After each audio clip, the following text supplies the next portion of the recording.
सर्वप्रथम सर्व गावकऱ्यांना माझा नमस्कार. आज मी इथे जळगाव शहर महानगरपालिकेचा आयुक्त म्हणून रुजू झालो आहे आणि प्रथमदर्शनीय अ, या शहराला एक चांगला इतिहास आहे. या महानगरपालिकेचा एक चांगला इतिहास आहे.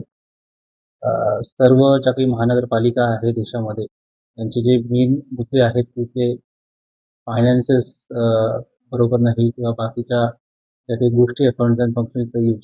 माझा भर इथे ट्रान्सपरन्सी कशी येईल, त्यानंतर इथलं फंड युटिलायझेशन कसा प्रॉपरली होईल, म्हणजे काही कामं जे आहे त्याला टप्प्याटप्प्याने क्वालिटीकडे कसं नेता येईल याच्यावर माझा भर राहील.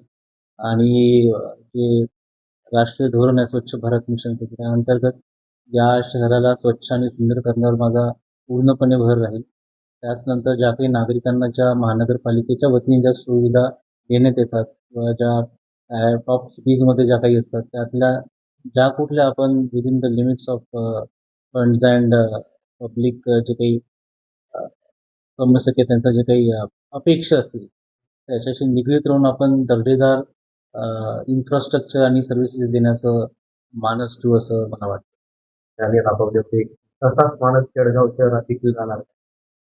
नक्कीच, म्हणजे इथे मनुष्यबळाचा पण एक मोठा प्रश्न आहे आणि यंग ऑफिसर म्हणून माझा नेहमी राहील की मी टेक्नॉलॉजी ओरिएंटेशन कसं आणणार, लोकांना त्वरित आणि ई पब्लिक सर्व्हिस डिलिव्हरी कसं होईल याच्यावर माझा भर राहील. तसंच जे माझे स्टाफ असणार आहे या नगरपालिकेचं जे बेस आहे माझा स्टाफ, त्यांना मोटिवेट करून त्यांची कार्यक्षमता वाढवून त्यांच्याकडून चांगले दर्जेदार कामं कशी होतील याच्यावर मी पूर्णपणे भर देईल. तसंच आता बॉडीसुद्धा आहे.